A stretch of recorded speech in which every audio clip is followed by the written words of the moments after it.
gente, esse aqui é o ArchiCast 12, meu nome é Adilson e hoje a gente está aqui para discutir uma espécie de paródia. Vocês devem conhecer um livrinho que chama 101 lições que aprendi na Escola de Arquitetura do Matthew Frederick, que é bastante divulgado aí como um livro de lapela, que você consegue ler algumas frases, tipo minutos de sabedoria da arquitetura. E a gente achou interessante pra caramba um artigo que sai no ArchDaily, que é justamente o contrário, uma espécie de paródia desse livro, que é o 101 coisas que não aprendi na faculdade de arquitetura. A gente está hoje com um convidado novo, que é o Vitor Cacheiro. Boa noite, Vitor, como é que você tá? Fala, galera! Boa noite! Oi! E aí? E aí? Peraí, deixa eu entender. Ele gravou isso pra passar isso, é isso mesmo? Muito bom, muito bom. Oh, meu Deus. Vocês ouviram, então funcionou. Comigo tá também os mesmos camaradas. Boa noite, Renata. Como é que você tá? Boa noite, tudo bem? De volta aí com esse ArchiCast 12 já, a gente tá ficando grande. É, se Deus quiser. E Rafael, como é que você tá, Rafael? Como tá levou? Boa noite. Como tá levou? Cercados de maus elementos aqui. Cercados de maus elementos, muito maus elementos. Isso não vai dar coisa boa. Vamos agora então para os recados, e-mails e notícias.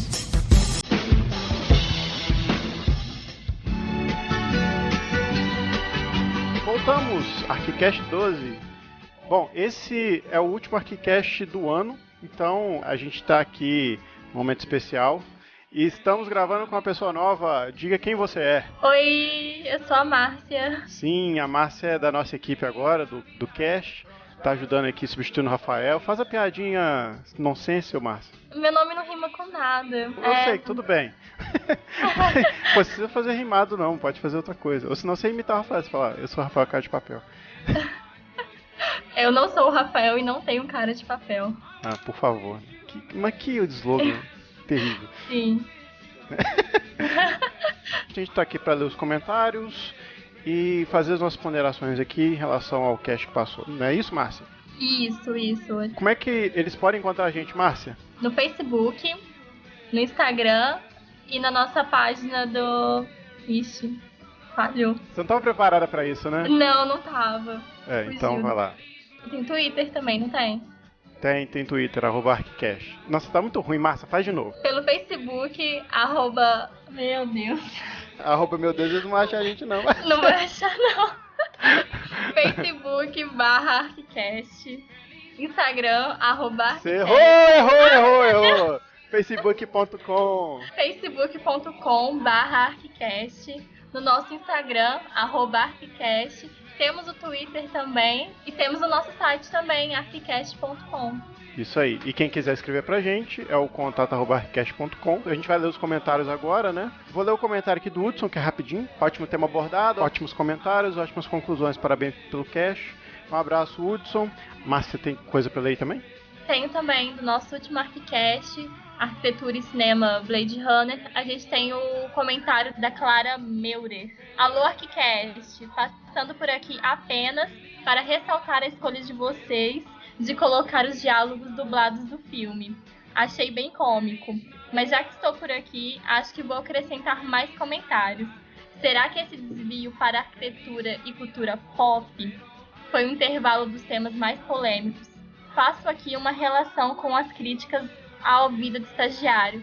Será uma bondade típica do final de ano? Ou podemos esperar que o próximo episódio pegue fogo? Olha, a Clara quer ver sangue. Eu respondi a Clara aqui no post, mas eu vou responder ao vivo também. Bom, Clara, a gente está gravando alguns temas. O de hoje não é tão polêmico assim, mas vale para uma reflexão. Mas outros temas que a gente vai trazer aqui tentam responder essa sede por sangue. Seria isso? A gente deve discutir algumas coisas mais polêmicas aqui. Tem um com certeza que vai pegar fogo, mas isso aí a gente vai tratar como surpresa. Certo? Certo. Como recadinho para vocês aí no WhatsApp, então segue as gravações. Renata, um abraço. Oi, pessoal. Queria desejar a todos um Feliz Natal, com a realização de novos sonhos, com a concretização de boas ideias, com novos projetos, com muito humor, com muita gente bacana com quem compartilhar. Agradecer o Adilson, o Rafael, nossa nova integrante, a Márcia, por montarmos uma equipe tão bacana que traz um conteúdo divertido e até irresponsável para vocês. Agradecer a todo mundo, que vocês continuem nos ouvindo. 2017 vem aí com muita coisa boa também. E agora segue a gravação de final de ano do Rafael. Bem, gente, Feliz Natal a todos, repleto de paz, alegria, muita saúde. Desejo também para todos um 2017 de muitas realizações, de ideias, de inovação, que a gente está precisando muito disso. E aqui para a gente da bancada do Arquicast, que a gente continue juntos, com muita disposição para continuar fazendo esse trabalho aí para vocês. Queria agradecer também ao Adilson, a Renata e a Márcia por essas semanas e noites de muita risada, muita descontração, que a gente possa continuar fazendo, se Deus quiser, que a gente consiga fazer um por semana.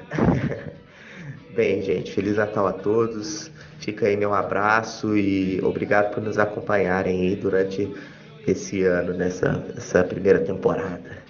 Abraço. Bom, já que a Renata e o Rafael disseram palavras tão bacanas, eu vou deixar aqui também meu Feliz Natal e Feliz 2017 para todos. Agradecer Rafael, Renata pela paciência, a Márcia pela colaboração aí, e também a todos os colaboradores do cast, né, que contribuíram para as conversas, para os diálogos. Só para salientar que o Arquicast não só um grupo de 4 pessoas que fomentam o cast, mas um grupo de várias pessoas, vários amigos que adicionam mais conteúdo e também mais divertimento pra gente e pra vocês também.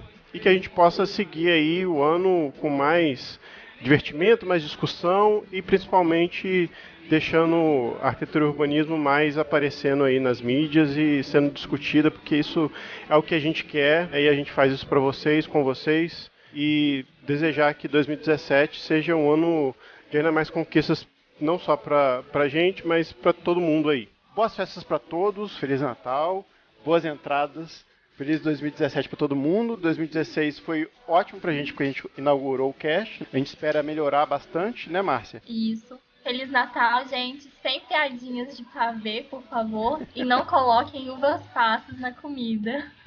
É isso aí, muito bem. Gente, um abraço para vocês e até daqui a 15 dias. Até ano que vem, né? Tchau, gente. Até ano que vem. Tchau para vocês.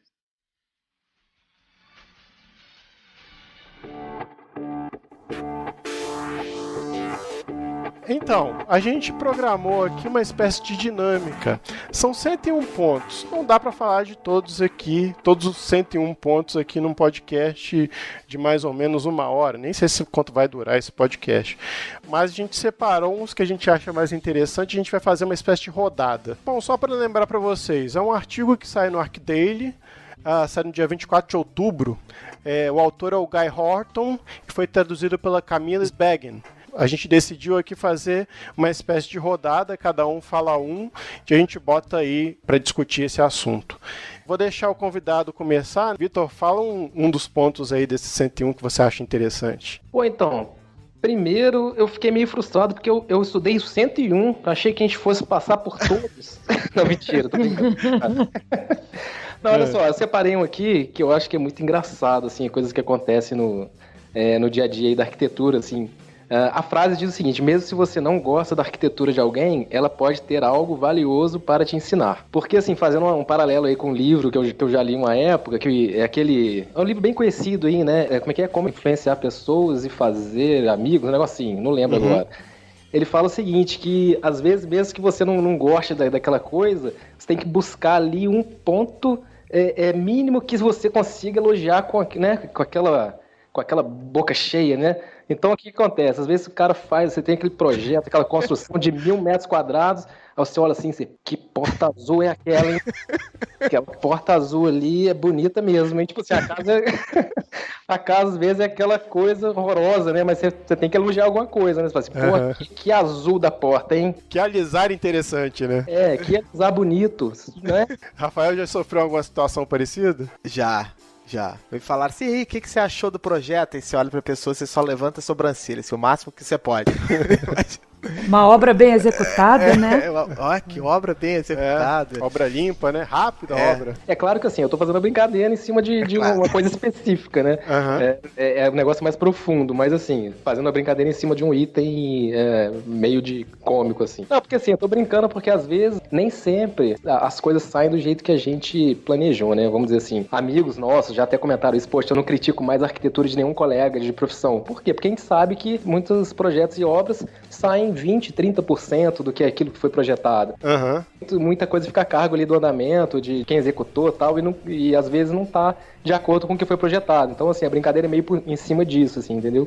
E o cliente, às vezes, tem a brilhante ideia de descartar aquilo que ele te pagou para fazer e resolver por conta própria, né? Isso, então, justamente, era esse o ponto que eu tava falando, assim, que sai tudo diferente do que foi projetado e, poxa, não fica lá aquela maravilha que tá no projeto, vamos dizer assim, né? Ou até mesmo o cliente te força a fazer uma coisa que você não gosta muito, mas você tem que atender ao cliente, você não tem que fazer a sua obra espetacular, né? Esse é o ponto aí que a gente às vezes tem que abrir mão realmente daquilo que a gente planejou ali no projeto, né? Não tem jeito. O mercado é assim, né? O cliente é o dono, é ele que vai dar o ponto final mesmo, não tem jeito. A gente é um prestador de serviço, né? A gente atende ao cliente, né? E nesse item tem uma questão também, que fala assim, mesmo que você não goste da arquitetura de alguém, vamos dizer assim, pressupõe assim que tá falando que você não gosta de uma forma que um determinado arquiteto trabalha e tal. Talvez tenha esse componente também. E aí ele fala, ela pode ter algo valioso para te ensinar. Mesmo que você às vezes não concorde com uma, vamos dizer assim, com uma filiação estilística, com um vício de linguagem daquele determinado arquiteto, alguma coisa dentro do processo, não necessariamente da obra, tem alguma coisa que é valiosa. Aquela coisa de você buscar valor em tudo, não separar, não imaginar que é possível separar o joio do trigo, vamos dizer assim. Tá tudo junto, né? Até mesmo que a gente costuma ter o péssimo hábito de julgar a obra pela plástica, né? Isso, pela estética. Exatamente.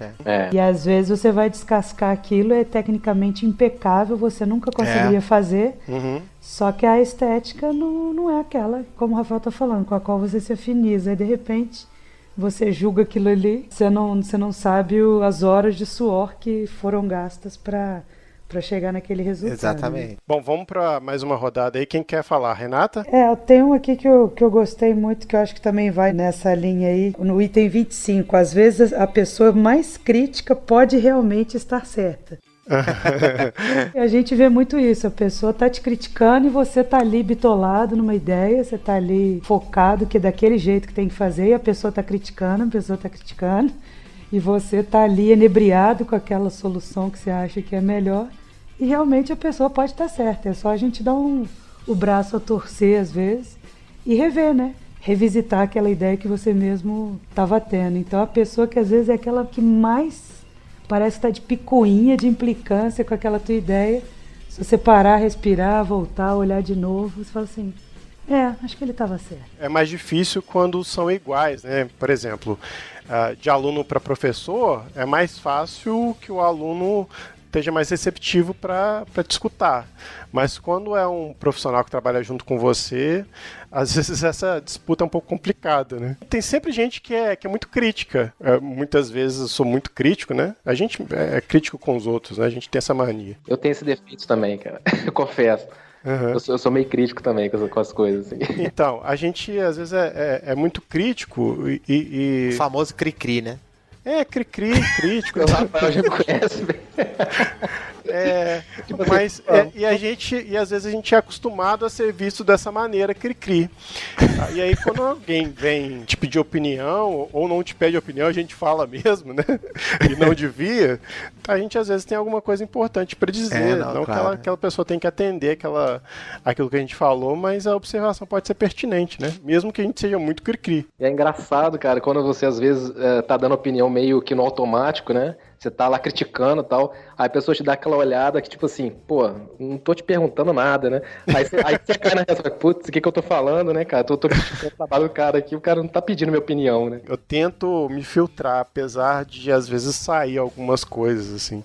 Hoje em dia eu entendo que você tem que dar opinião só quando você é solicitado, cara. A gente encarna o super sincero, né? E aí, quando vê, já foi, né? Com os amigos dá pra sair pela tangente, né? Mas com desconhecidos, principalmente...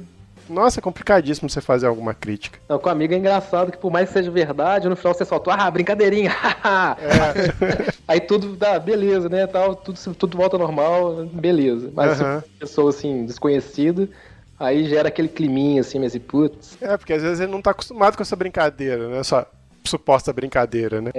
Tem isso também. A frase diz da pessoa mais crítica. É natural, assim, que às vezes numa faculdade de arquitetura, o aluno sabe que aquele determinado professor, ele é um cara muito crítico e não procura ele, né, por uma ajuda e tal. E às vezes perde a oportunidade de às vezes ver um valor no comentário que essa pessoa vai fazer pra ele e tal, né? Então acho que tem um pouco desse componente aí também, né? Vamos dizer assim, dentro do contexto do que essa frase aí, do que não aprendi na faculdade de arquitetura. Eu tenho uma experiência com o orientador do meu mestrado, que ele era muito crítico, assim, ele é muito crítico, mas ele sabia exatamente onde colocar a crítica dele e como fazê-la. E aí, quando eu estava tentando um tema lá diferente, eu acabei não fazendo esse tema da minha dissertação, poxa, ele ia nos pontos certos, cara, da minha discussão, e eu ficava sem norte, assim, sem saber argumentar com ele, porque ele estava certo. Aí o que aconteceu? Eu troquei de orientador. Covarde. Covarde não, cara, porque eu juro que eu tentei, mas realmente ele estava certo e eu nem ia conseguir produzir uma dissertação que conseguisse discutir aquilo que ele estava questionando. Então, eu mudei de orientador, mas mudei de tema também. Acabou dando certo no final das contas, né? Desistiu. Arregou. Sim, desisti. Não, e aí a gente cai naquele clichêzão que agora eu não sei quem que falou, né? Não sei se foi Bill Gates. Não ande só com quem te elogia, porque essa pessoa não vai te levar a lugar nenhum, né? Então tem que ter aquele tubarão no tanque o tempo todo ali, deixando a gente espertinho. Rafael, vai lá, manda ver. Deixa eu ver, o 33 aqui é interessante. Saiba quem são os tomadores de decisão. Isso é muito importante também, assim. Na hora de você apresentar uma ideia, de debater um determinado ponto do projeto, uma linha de pensamento, você saber quem de fato dentro daquele círculo ali toma a decisão é importantíssimo para você ajustar o seu discurso, né? Assim, por exemplo, né, numa discussão de uma apresentação de uma ideia, por exemplo, para um casal, um dos dois detém a questão financeira.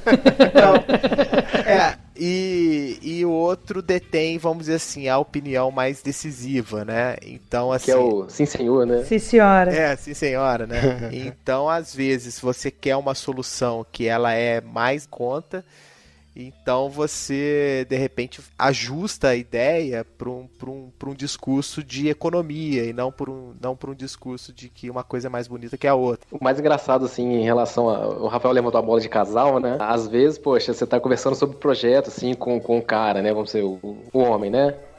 Aí você tá lá discutindo e tal, não sei o que, o cara todo empolgado com o projeto. Pô, ali vai ser o canto do guerreiro aqui, não sei o que, aquele negócio todo. E a mulher não participou, né, da reunião. Aí uma semana depois ela chega, né, vai participar da reunião, o cara todo empolgado, olha só, vai isso aqui, tal. Ela, não é nada disso que eu quero. Ou seja, o cara toma aquele balde de água fria, né, cara? Tudo que ele tinha pensado, projetado, já cortou. Ou seja, não é ele que toma a decisão, é ela. Se a mulher não estiver presente na reunião do casal, você faz essa reunião, fala assim, a gente vai marcar outro dia aqui, quando você traz sua mulher aí, que a gente vai ser mais produtivo. E é até importante, isso é legal que você falou, que você tem que fazer sempre a reunião com quem toma a decisão, porque senão não adianta. Se fosse vendedor de uma loja de brinquedo, falasse com a criança, e a criança fala, não, quero esse. Você sabe que ela não vai pagar, entendeu? Quem vai escolher é o pai e a mãe. Depende do decibéis da birra da criança, né? Também. É isso aí. Mas sem querer levar para essa questão de gênero, assim, é no sentido que você pode, por exemplo, uma determinada ideia, você sabendo quem toma a decisão, você pode apresentar ela pelo viés econômico, ou apresentar ela por um viés estético, ou apresentar ela por um viés de eficiência, entendeu? E às vezes nem a questão do discurso da apresentação, mas às vezes no processo mesmo de projeto, peraí, quem que vai aprovar isso aqui? Adianta eu estar escolhendo entre um piso porcelanato brilho ou porcelanato acetinado? Ele não importa com isso agora. Ele é um cara que está focado em lançar um ambiente comercial, ele não está preocupado se é brilho ou se é acetinado, ele está preocupado se aquilo vai durar e se aquilo vai atender a função dele. E se às vezes aquilo está num valor, num teto de gasto específico.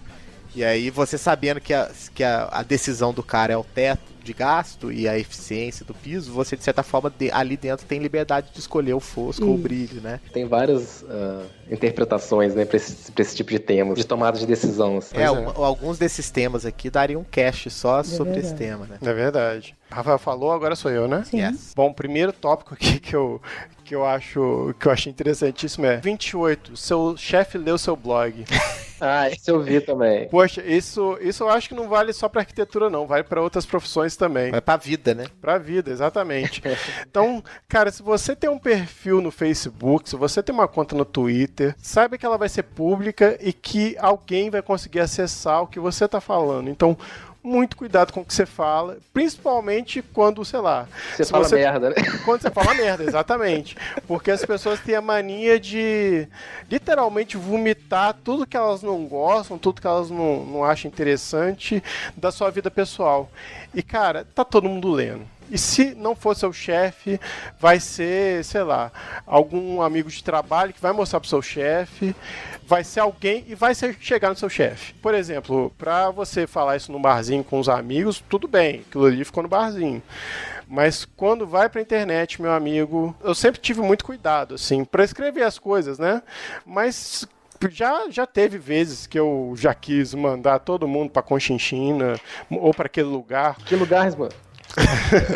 Não, geralmente quando tem esses rompantes, ou eu começo a apagar, ou apago logo depois que eu postei, enfim. Então vou completar essa frase. Seu chefe lê seu blog e também dá um print nele. Então, você não adianta apagar, não. Pois é.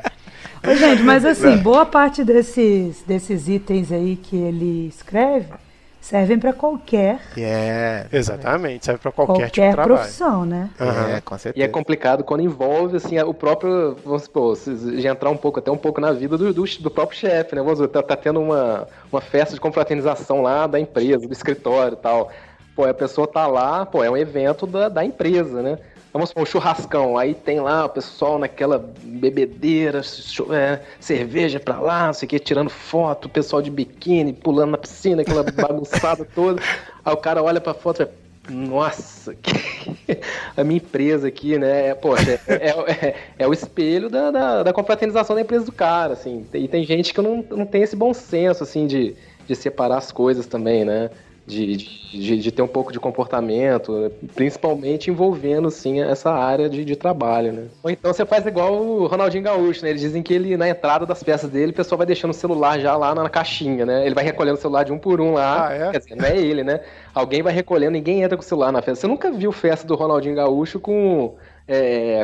né, esses acontecimentos, assim, né? Agora tem uma coisa também, só completando essa coisa do chefe, lembrar a frase do Guga lá no primeiro ArcCast, né? O seu chefe pode ser o seu professor, pode ser o seu cliente, pode ser o seu aluno, né? Que às vezes, né, pode ser o seu amigo, sei lá, né? Assim, chefe no sentido de alguém que em algum momento vai ter uma posição de hierarquia, a quem você tem que atender, a quem você tem que servir, né? Fechamos a primeira rodada e indo pra segunda rodada agora.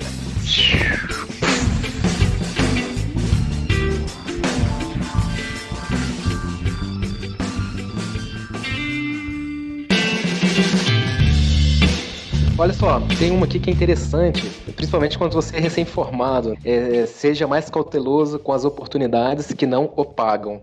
Às vezes você está, né, conversando com um cliente ou, sei lá, uma situação, a pessoa, não, vamos fazer o seguinte, você fez aqui esse projeto desse prédio aqui por R$200 e, poxa, todo mundo vai ver, vai ser bom para sua carreira, né? Você vai fazer outros clientes e tal. Então, assim, sempre tem essa conversa, assim, né? Em algum ponto da vida profissional, aquela troca, assim, de uma visibilidade que nem sempre você vai ter, né? Às vezes você topa porque você tá ali, né? Acho que acontece isso com muita gente, né? Você tá ali no início de carreira e tal, fala, vou fazer, né? Vou fazer um portfólio e tal. Mas sempre tem essas propostas indecorosas, assim, no início, né? E dá aquela promessa que vão vir outros projetos da própria pessoa depois, né? Justamente. Vamos fazer esse primeiro aqui na parceria? Isso. E depois a gente vai acertando e tal. Vão ter mais outros meia dúzia de projetos pra frente aí. Vou te indicando uns clientes. Justamente. Indicar cliente, fazer isso. Aí você fala, depois você começa a ver que nem sempre é a realidade da coisa, né? Mas infelizmente infelizmente isso acaba sendo um pouco comum para quem é recém-formado, né? Porque você tem que primeiro fazer seu nome, ter contato com outras pessoas, e aí você acaba se submetendo a umas situações que você não gosta ou não quer, mas tem umas oportunidades que você percebe que não vão dar em nada, né? Ou podem não dar em nada, né? Claro, é. Assim, é claro que muitas das vezes você aposta realmente, né? Tô dizendo que é de todo ruim, né?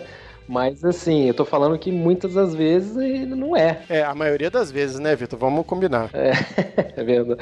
Mas assim, já houve casos, você realmente aposta e gera frutos, vamos dizer assim. Porque eu acho que o trabalho do arquiteto vai muito disso também, você ter portfólio para mostrar. Às vezes você tá lá, vamos dizer, você não tá produzindo naquele momento ali, no início da carreira e tal, aí aparece uma oportunidade, mesmo que você saiba que você não vai enriquecer ali no primeiro trabalho, vamos dizer assim, brincando, né?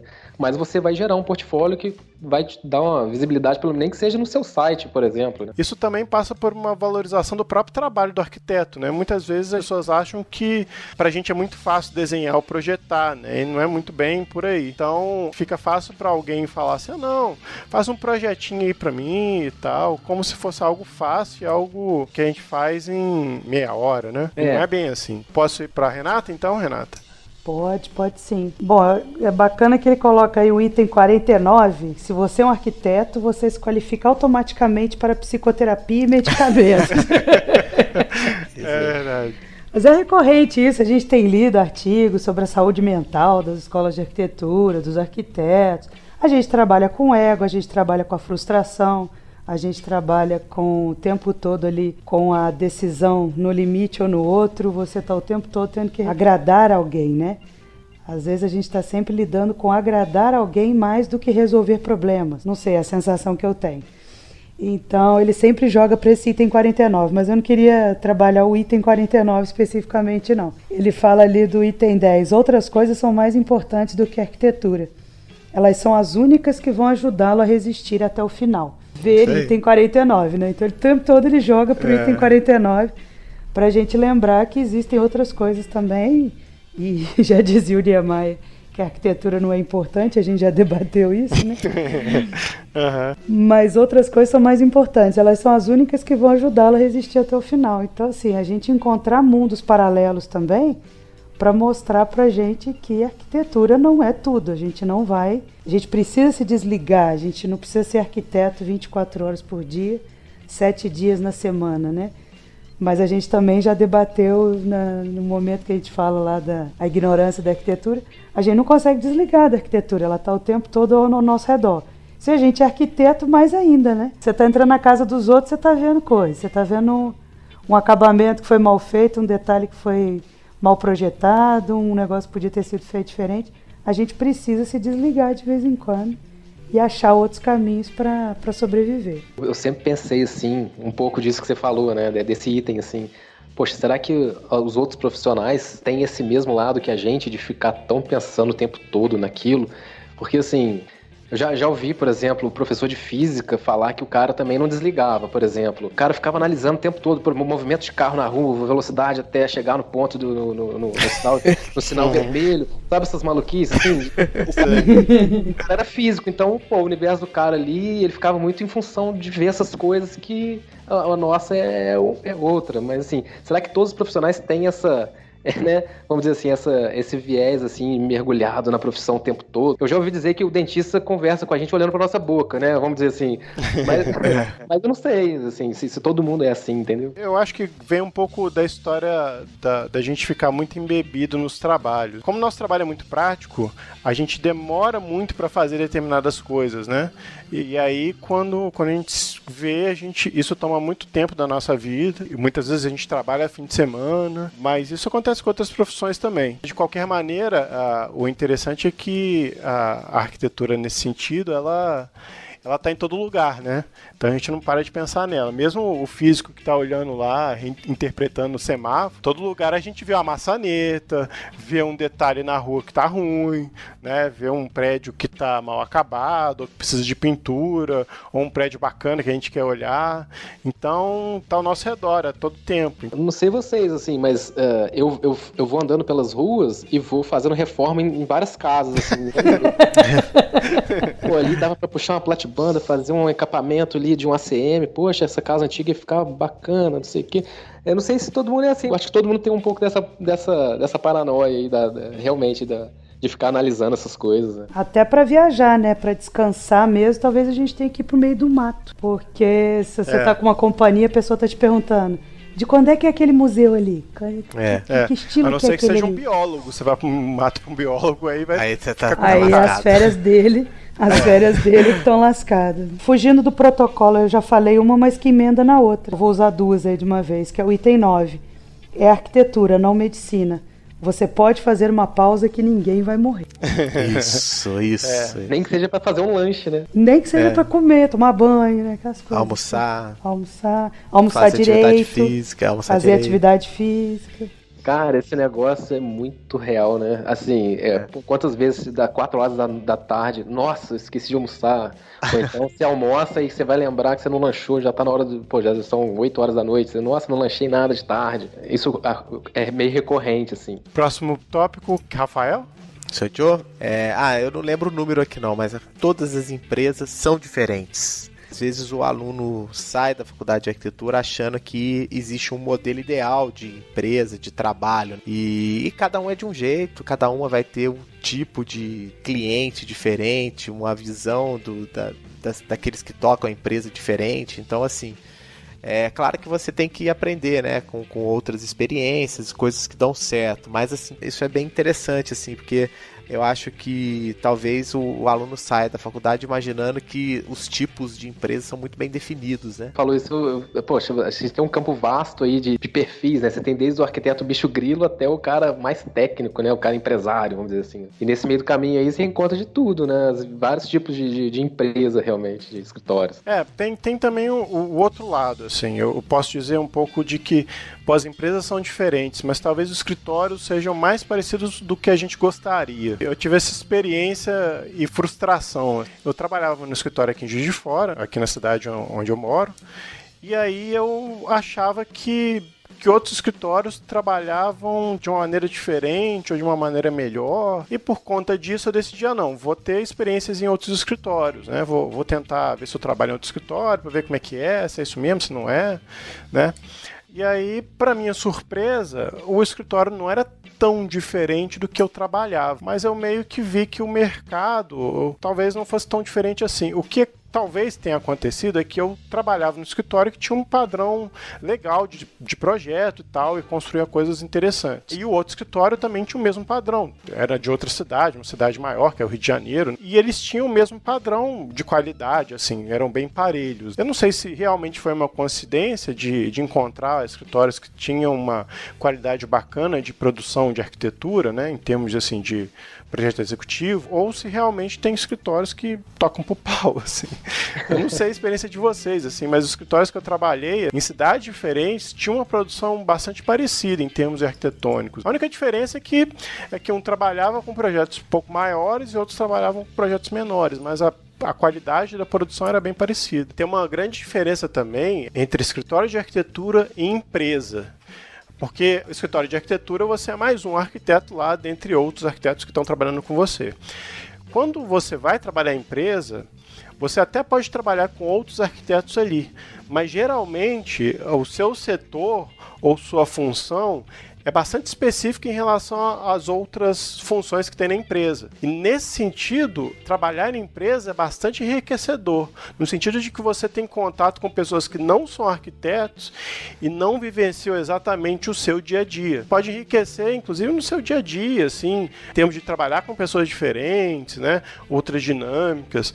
A empresa te traz muito mais oportunidades no sentido de trabalhos e de pessoas diferentes do que no escritório de arquitetura. E isso, certamente, as empresas são diferentes. Assim, eu discordo um pouco a respeito dessa diferenciação de escritório, empresa. Na verdade, assim, o escritório, ele é um negócio, vamos dizer assim. É até um dos itens que está aqui. Já vou até emendar o que tem um item que é isso. Entenda como o escritório de arquitetura é um negócio e como que eles vão atrás de projetos, né? E eu acho que essa questão de todas as empresas, o fato delas serem diferentes, não é só às vezes no produto que elas entregam. E aí talvez essa sua semelhança aí de dois locais que você trabalhou, às vezes o produto tem o mesmo formato, mas a forma, às vezes, como que essa empresa atua no mercado, como que é o relacionamento dela na captação de projeto, isso é muito diferente de uma empresa para outra também. Na verdade, eu usei esse item 26 aí para reforçar que, de fato, assim, a gente pode achar uma semelhança, sim, até mesmo que é uma semelhança do ofício, vamos dizer assim, né? Ambos os escritórios têm que entregar um projeto executivo detalhado. Uma coisa é que um detalha mais, outro detalha menos. Mas é a questão da empresa, como a empresa vê os funcionários, como ela se relaciona com os funcionários, como que ela relaciona com o cliente, como que ela prospecta. Eu completaria aí com a questão de, eu entendi esse item 26 no sentido de não somos artistas que estamos aí para produzir qualquer coisa, não questionando a arte, mas a gente não está aí para manifestar alguma coisa só, a gente é prestador de serviço. Isso. Então, assim, é botar esse pé no chão um pouco, né? Que aí entenda como o escritório de arquitetura é um negócio e como eles vão atrás de projetos. E aí você já está emendando com o item 45, né? Que é arquitetos são uma indústria de serviços. Sim, a gente está aqui para isso, para fornecer serviço com qualidade, com técnicas, seguindo normas, seguindo técnicas construtivas, etc. e tal. Então a gente veio daquele arquiteto artista demais, muito descompromissado, e às vezes a gente acha, e volta naquele item lá das oportunidades que não o pagam, né? Vou mostrar minha arte. Mas peraí, você vai ser um prestador de serviço. Se você ficar só mostrando a sua arte, o seu portfólio, as suas características, você não vai atender de fato aos clientes, né? Porque para atender os clientes com qualidade, com respeito, com atendimento a todas as demandas, isso toma tempo, tem custos de resistência, né? Desse projeto. É engraçado, né? Assim, é a arte que tem prazo, né? Você tem prazo para ser o artista ali, né? Sim. Você tem prazo para concluir e entregar, vamos dizer assim. Agora sou eu? Sim. Yes. Meu tópico vem da academia também. É o tópico 67. Dê recursos, mas não fique obcecado e fantasie ser ele. Nova York delirante ainda é relevante. Os alunos ficam muito seduzidos pelo que o Curras fala, o que ele faz. Bom, o Ren Curras é um arquiteto muito visado pelos estudantes, mas ele é um cara polêmico também, em algum sentido, assim. Ele é contraditório também em algumas coisas que ele fala. Os alunos são muito seduzidos pelo discurso do Curras. Não que o Curras esteja errado, mas, assim, acaba sendo uma mania dos alunos estarem com recursos muito na ponta da língua, né? Lembrando que o Curras é muito crítico, né? É, muito crítico, né? Ele pode estar certo. Ele pode estar certo. É verdade, ele pode estar certo. Gosto muito do Curras, não tô falando pelo ar de sedução que o Ren Curras tem, né? Inclusive até ganhou um tópico aqui pra ele, né? Ele foi curador da Bienal de Veneza, a última que teve aí, e é um cara que tá sempre discutindo cidade contemporânea e tudo mais, e questões de identidade, mas acaba que, assim, os alunos ficam muito seduzidos por esse discurso, mas tem outros caras também falando outras coisas interessantes. Cai um pouco naquilo, né, que a gente, quando tá ainda na fase acadêmica, né, de estudante, e você tem uma escala, assim, de projetos que você pensa e que você estuda totalmente diferente do momento em que você começa a vida profissional, realmente, ou seja, às vezes você tá lá fazendo vamos dizer, ou discutindo ou projetando um museu gigante, né, cheio de teoria, com referências no curso, em outros arquitetos, não sei o quê. Mas aí quando você forma, você vai fazer o reforma do lavabo da sua tia. Uhum. Né? Eu acho que, não sei se é meio por aí que seria esse pensamento, assim, de um pouco assim, de frustração, assim, de você ter uma referência, de ter estudado, de você ter feito críticas, né, enfim, de projetos de arquitetura, ter lido Curras, ter lido vários outros autores aí e não conseguir aplicar aquilo que você tem, você sente que tem aquele potencial, né? Eu acredito que muitos estudantes já saiam assim, achando que vão projetar, que vão botar tudo ali no papel, né, tal. Esse linka com o meu próximo item que eu marquei, que eu acho que eu já vou falar, que é o ser vanguardista é uma escolha que deve ser avaliada. Porque a gente acaba sendo muito mais pragmático na hora que vai trabalhar, né, depois que sai da academia, do que vai para o mundo das ideias, né? A gente pratica muito pouco essa parte de concepção, a gente lida 80% ou 90% com questões mais pragmáticas quando a gente está trabalhando no escritório, né? Muitas vezes essas ideias podem não ser aceitas, e segundo, que a nossa profissão é muito mais pragmática do que parece, né? Nesse sentido, ela é muito diferente do que a gente faz na faculdade de arquitetura. Aí liga com o item 54 aí, né? Saiba a diferença entre celebridades arquitetônicas e o valor real. Linkando isso que o Vitor falou também, né? Você tá lá pensando, lendo o Rem Koolhaas, aí você vai projetar a reforma do lavabo da sua tia. Você fala assim, onde que Rem Koolhaas se aplica aqui, né? Mas aí você fala, pô, mas eu acabei de ver um lavabo fantástico lá do Shigeru Ban. Não foi nem ele que fez, foi uma parceria com o projeto de interior de alguém. Mas você tá com aquilo na cabeça, mas você tem que fazer o lavabo com os materiais que você encontra na loja de construções aqui do lado. Deve rolar uma interrogação enorme na cabeça da pessoa, assim, né? O cara olha assim, né? Aquele espaço de 2 metros quadrados. Porra, onde é que eu vou aplicar aqui? Pera aí. E aí começa a ver aquelas revistas Architecture Now, né? Isso. Que é só vanguarda da vanguarda.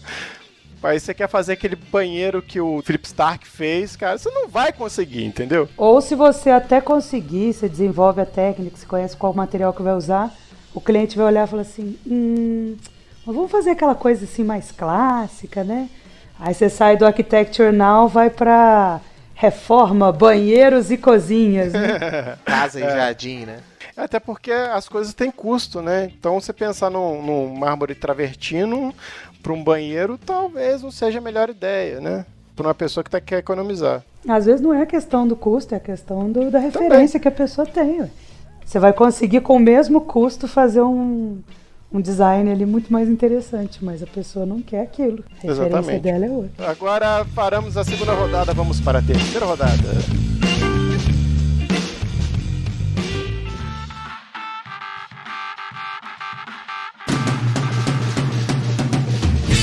Tem uma aqui que é boa. Ser bom em algum software não faz de você um bom arquiteto.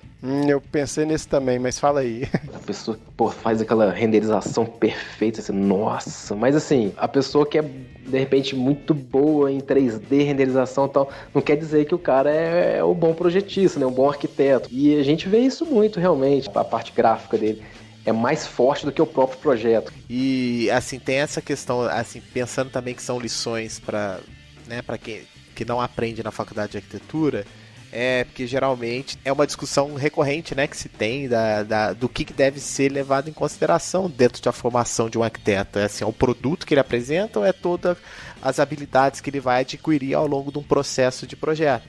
Então, às vezes, ele domina um determinado software que permite com que ele faça algo rápido e bem apresentável, mas não necessariamente aquilo é bom. Bom no sentido de estar todas as habilidades ali por dentro envolvidas, né? Uma sensibilidade de adequação do projeto, um conhecimento técnico para determinada solução, né? E o que você tem às vezes são realmente folders de arquitetura, né? A gente já viu várias vezes projetos serem apresentados como se tivesse um corretor apresentando aquele projeto e não um arquiteto apresentando o que aquela arquitetura de fato tem de qualidade, né? Esse às vezes é uma esquizofrenia que existe dentro de um processo de formação. Ao mesmo tempo que o aluno tem que ter essa habilidade de quando ele sair para o mercado conseguir comunicar, ao mesmo tempo isso para ele não pode ser o processo de criação em arquitetura, né? Eu vou pegar o link do que o Rafa falou e vou ser um pouquinho ácida também.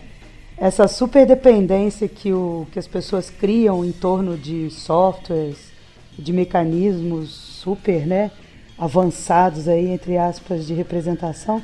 Tem até o item aí que fala 65 renderizações feitas na China estão ultrapassadas, né? Mas aí eu lembro do dito que o meu irmão sempre fala, né? Que aí o capim muda de cor, o burro morre de fome, né? Se você pede para desenhar aquilo ali na obra, explica ali como é que vai ser aquele guarda-corpo, a pessoa não sabe fazer, porque ela se dedicou todos os seus esforços a dominar a reflexão da água no software tal para criar uma renderização, sendo que aquilo nem era importante. Então, assim, fica com aquele excesso de detalhe, aquele perfeccionismo ali desnecessário, e realmente você não tem qualidade espacial, você não tem uma qualidade de percepção ali daquele ambiente que justifique tudo aquilo, aquela pirotecnia toda. E muita gente também acha que fazer curso de um software vai fazer de você um melhor arquiteto. Que na verdade, assim, muitas vezes é melhor você investir num software que você já sabe um pouco, né? Para se aprofundar nele, do que saber 53, né? A quantidade não determina a qualidade, né? Literalmente. Depende de como você usa isso. Às vezes você vai usar daquele software ali, um Photoshop, você vai usar 0,5% dele só para inserir uma escala humana numa fotografia que você tirou da maquete. Também não acho que você precise dominar vários softwares. Eu acho que é isso, a questão de se o capim muda de cor, o burro morre de fome, né? A pessoa só sabe usar o CorelDRAW, ele não sabe usar um Adobe Illustrator, um InDesign, que seja para socializar, inclusive, entre os colegas, né? Aí você vai mandar o seu currículo, você domina o pacote de Office, o AutoCAD e o CorelDRAW. Mas tem uma coisa também, que às vezes as pessoas ficam viciadas assim, nossa, tem que aprender Adobe Illustrator, tem que aprender Photoshop, sendo que ela mexe muito bem com Corel. Ah, não vou mexer mais com Corel, porque ninguém usa Corel, não sei o quê. Se você tem as ferramentas para trabalhar com Corel e pode trabalhar com ele na sua empresa ou no seu computador, tem a licença do software e sabe mexer muito bem com ele, pô, continue investindo nele. Se você acha que vai continuar perdurando ou que você vai continuar se desenvolvendo tecnicamente no software, por que não continuar usando software? É o que você falou, é claro, se você vai precisar se atualizar em termos de software, se atualize, mas não é porque um software todo mundo está trabalhando vai ser melhor do que você já trabalha. Você pode muito bem fazer alguma coisa muito melhor com o software que você está trabalhando com outro que está trabalhando com software supostamente melhor que o seu. O importante é você transmitir a informação, não importa Exatamente. se é uma planta baixa no Excel. É o que você tem ali na hora, cara. Você está no computador da obra. Você quer explicar um negócio pro cara. Você não tem um giz, você não tem um papel, uma caneta. Você tem que se virar, gente. Coisas que eu não aprendi na faculdade de arquitetura. Você tem que se virar. O mundo não vai ser perfeitinho como você pintou. Ou você tem uma papel e caneta, vai para papel e caneta, né? Exato. A papel e caneta. Vai no papel e caneta. Pega o papel e caneta aí. Essa aqui eu escolhi pro Vitor. É a 18. Compre o maior monitor que puder. Cara, isso é muito verdade. Não, sabe por quê? É porque tem um monitor do escritório lá que eu tava querendo comprar e o Vitor... Não, você tem certeza? Tem uns monitores de 17 polegadas lá. 17 não, 15, né, cara? Mas tem que ter uns de 48, né? Tipo... Não, isso faz diferença, cara. Isso dá uma qualidade pro desenho. Pro desenho não, pra quem tá desenhando, visualiza mais o desenho. O problema eu acho que não é nem o tamanho do monitor, mas a resolução. Compre a maior resolução que você puder. Tá falando aqui, compre o maior monitor que puder. Tá bom. Não, tá bom. Não está escrito, compre o monitor com a maior resolução que puder. Sim, senhor, tá bom. Mas não faz diferença mesmo. Faz. Isso é uma boa mesmo. Quanto mais área você tem de trabalho, melhor. Na verdade é que eu sou meio mão de vaca mesmo. Tem isso também. Não, você pega aquele monitor de 15 polegadas, aí alguém vai, abre o SketchUp e não conhece atalho nenhum, aí abre 18 barras. Exatamente. Aí sobra mais ou menos um retângulo ali de 6 por 3 centímetros de imagem, né? Não dá pra trabalhar. O estagiário gasta horas dando zoom, né? Você não sabe zoom in, zoom out, zoom in, zoom out, zoom in, zoom out. Por isso que a gente fecha todas as barras e usa os atalhos de teclado. Aí pode ficar com o monitor de 15, né, Vitor? Não precisa comprar o maior monitor que existe. A gente tem um monitor de 14, mas a gente tem um projetor, né? Não, o projetor é uma coisa que as pessoas estão usando pouco, né? Antigamente até usavam mais, né? As TVs ainda não eram tão populares assim. De LCD, de plasma, LED. Plasma e tal, Então ainda tinha, assim, no escritório mesmo já teve, né? Projetor mesmo, na parede ou na tela, né? Mas hoje em dia eu não vejo muito também, não. Se você quiser me devolver a cutucada, você pode falar do 40, tá? Qual 40? O item 40 aí. Ah, do item? Ah, eu posso ler? Se um diretor de uma empresa é visto fazendo café ou mexendo nos arquivos, considere procurar outro escritório. É verdade, a minha sorte é que eu tomo café, entendeu? Tem uma coisa profunda nesse dito 40 aí. Eu acho que assim, não sei se é um tom meio assim... sarcástico. Sarcástico aí de... pô, se o cara tá mexendo lá no café, fazendo café e mexendo em arquivo, pô, o cara não tem uma coisa mais importante pro cara fazer, né? Vamos dizer assim. Não, ou o cara quer dar conta de tudo, né? Também tem isso. Ou ele delegou tudo pra todo mundo e tá só ali supervisionando. Tem várias interpretações pra esse tópico, né? Pô, tem várias interpretações. Não, é porque direto, assim, tem determinado momento que eu preciso fazer o café, entendeu? Às vezes, ou pra organizar as ideias. Tem um determinado momento que eu achei que você ia falar uma coisa séria, assim, não eu faço que eu café, preciso fazer o café, então que eu preciso fazer o café. Ai, meu Deus. Você não quer falar sobre isso, Rafa?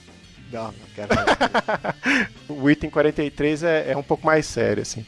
Se você for convidado para ser banca, não ofenda o aluno apenas para fazer você parecer competente ou para contradizer um professor rival. Seja construtivo e tente ajudar o aluno. Este é o ponto. A gente que é arquiteto, a gente consegue enxergar muito bem os defeitos. É muito difícil falar das qualidades de algum projeto que a gente vê. Porque a gente é viciado em ver os problemas. A gente é treinado a ver problema, né? Porque a gente é criticado, a gente é treinado pelos professores a ver os problemas, assim. Eu tento treinar e lembrar disso diariamente, mas a gente tem um vício inerente e a gente vê isso, é frequente, assim. Eu acho que o ponto é esse, assim, aqui que ele fala é a questão de não ofender, né? Então, assim, mesmo que todos os seus comentários sejam a respeito de coisas que ele pode melhorar, é sempre nesse viés construtivo, né? E não de ofensa, né? Por que eu marquei isso? A gente, na faculdade, eu imagino que vocês também, o que a gente já ouviu de comentários ofensivos para os nossos projetos, tá brincadeira, né? Era quase todo semestre. Hoje daria assédio moral, né? É verdade. Hoje em dia a gente vive outros tempos, né? Galera sai de sala chorando, né? Se você pegar um papel de um aluno e rasgar na frente dele, se fizer isso hoje, nossa senhora. Acho que nessa questão da crítica, e a gente falou lá no começo, às vezes quem mais critica é a pessoa pode estar certa, eu acho que a gente tem que tomar cuidado de não perpetuar essas coisas, porque a gente veio sofrendo crítica, a gente veio sofrendo pressão, mas a gente consegue ser produtivo assim? Então, tanto como professores, como colegas também, a gente tem que tomar esse cuidado. Porque a gente acaba perpetuando, porque a gente foi treinado para ver defeito, mas a gente não precisa acatar isso, não. Então, a gente pode ver as coisas boas e para que as coisas boas se potencializem, algumas coisas que não estão funcionando devem ser corrigidas. E ter como prioridade também, né? O que é mais importante fazer a crítica e o que é menos importante. É a porta de 80 centímetros que foi colocada errado ou é o conceito todo que é muito embasado e muito bem colocado ali, né? Exatamente, é a questão também de escolha da própria crítica, né? Porque você sabe que se o projeto tá bom e o cara tá criticando sua porta, meu amigo, tem alguma coisa errada com essa crítica, entendeu? Ou a porta. Com a porta também. A porta está errada. Mas isso é verdade, assim, né? Você tá ali naquele papel de você tá julgando mesmo. Avaliador. A pessoa tá ali é o ponto final dela na faculdade, né? Então, assim, eu não sei se isso vai como um papel da gente querer mostrar mesmo pra pessoa aquilo que ela tem que melhorar. Então, às vezes as críticas aparecem mais do que os elogios. Realmente, assim, é uma coisa a se trabalhar, né? Porque balancear realmente, porque acho que é meio natural a gente procurar mais as críticas, né? Os defeitos, até vendo pelo lado positivo, né, pra pessoa aprender, do que uma crítica pela crítica, assim. Alguém quer fazer uma última colocação aí de um item que acha importante, que não foi citado? Levantar uma lebre interessante, que é o item 99. Muitos arquitetos não vivem em casas projetadas por eles próprios ou por outros arquitetos. Casa de ferreiro, espeto de pau. Exatamente. Ué, não tem a história do Mies van der Rohe, que eles achavam que o Mies van der Rohe já tinha morado na Lakeshore Drive, que foi um prédio que foi construído por ele e tal. Tem um documentário que mostra, né, que, o Mies van der Rohe construiu a Farnsworth House, fez o Lakeshore Drive, fez o Seagram Building, e ele nunca morou em um apartamento que ele tivesse projetado. E aí foi mostrar o apartamento que ele morava, apartamento todo mais neoclássico, assim, uma decoração mais de casa de vó, sei lá como é que eu vou explicar isso. Arte Nouveau. Arte Nouveau. Nossa. Então é o oposto do que ele projetava, né? Seria um altruísmo a gente querer para os outros e não necessariamente querer pra gente? Ou seria falta de tempo de fazer pra gente? Mas vocês teriam vontade de morar numa casa projetada por vocês? Ah, eu teria. Sim, teria que ter o dinheiro pra morar numa casa que eu projetei que não era pra mim. Esse fim de semana eu fui pendurar uma prateleira na minha sala aqui. É. Assim, poxa, tem 4 anos já que a gente mora aqui. Fui pendurar uma prateleira esse fim de semana e ficou torta 2 centímetros. E você olha pra ela todo dia, né? Garanto. Eu já olho pra ela todo dia, assim, nossa, eu não vou modificar isso nunca mais, já tá parafusado e tal. Então, assim, é realmente, assim, é engraçado isso, a casa do ferreiro, né? Cara, é tanta coisa, tanto quadro torto aqui que eu tô olhando, é tanta prateleira aqui sem... Faltou o nível de bolha na hora de botar. Não, isso também corrobora com, assim, arquiteto não é tão bem de vida assim que possa projetar uma casa para ele, né? Talvez o dono do escritório consiga, mas eu acho que a grande maioria não. Arquiteto é muito caro, gente. Tá pra...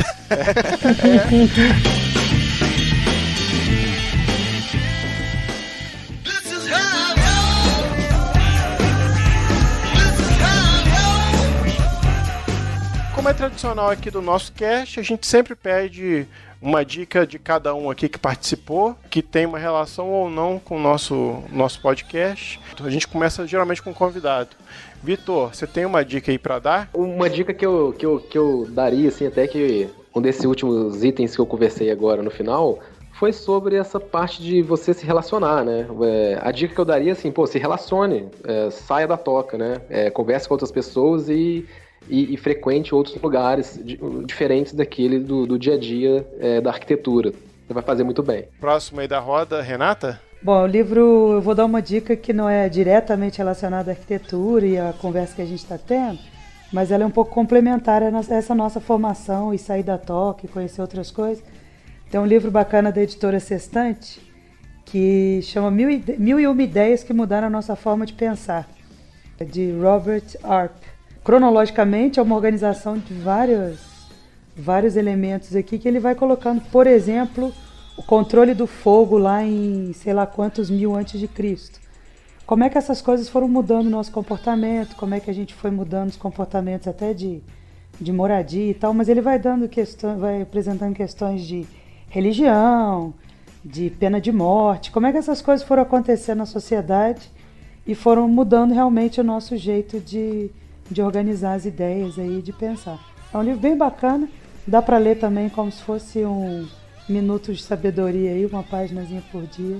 São muitas páginas, mas bacana, um livro bem bacana. Fala aí, Rafael, qual que é a sua dica hoje? Aproveitando essa gancha aí de procurar outras coisas para além da arquitetura, não sei se vocês já conhecem, mas ele é uma figura muito interessante do mundo da internet, né? Que é o Murilo Gun. E ele lida com temas de criatividade, tipo, tudo aquilo que está hoje envolvendo o mundo, né? Da necessidade de se empreender. Então, todo aquele conhecimento acessório para trabalhar a criatividade, inovação. Eu acho que por ele ser comediante, ele traz isso de uma maneira leve, muito atual, assim. Ele tem uma abordagem com a questão aí do estímulo de você fazer as coisas de uma maneira muito interessante.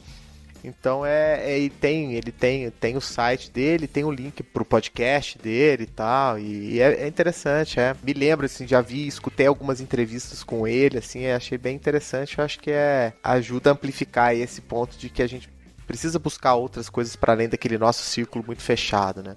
Minha dica, não sei se vocês já conhecem, mas é o canal do Pirula. Então, ele é um professor universitário, ele é biólogo, ele traz alguns assuntos polêmicos para discussão. Ele falou da história da escola sem partido, ele fala sobre ceticismo, sobre divulgação científica. Tem um vídeo muito famoso dele que é sobre a usina de Belo Monte, onde ele faz umas argumentações muito bacanas, assim, e ele tenta se embasar cientificamente sobre o que ele está falando.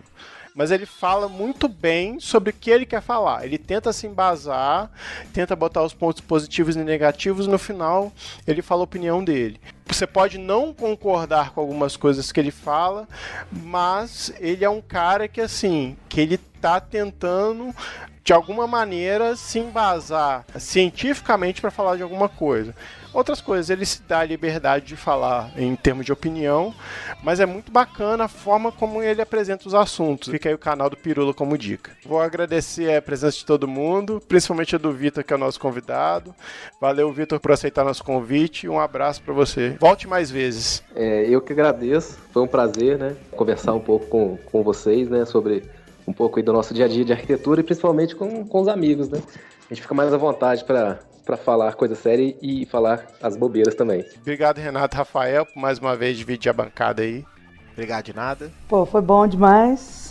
Realmente a presença do Vitor aí também deixa a coisa mais leve. Falar de arquitetura entre amigos realmente é muito bom. Boa noite para todos, muito obrigado. Hoje a gente dorme mais cedo. Valeu pelo convite, até a próxima. Boa noite, até mais, mais, gente. Próximo. Boa noite, até mais. Tchau, tchau.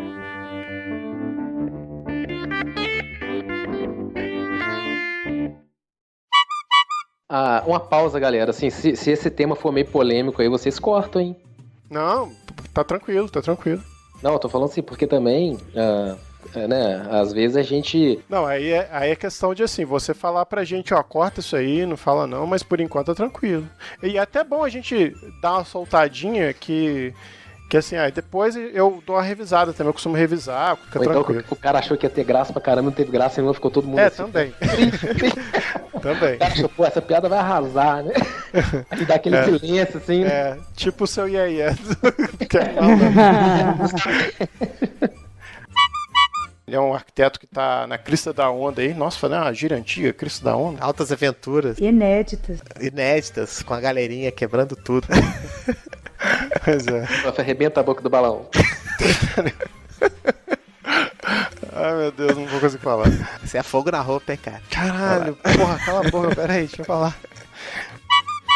Posso dar uma dica interessante que não tem realmente nada a ver diretamente com arquitetura, mas é um livro que eu comprei recentemente da editora Sextante. Você comprou? O que é? Você comprou esse livro? Comprei.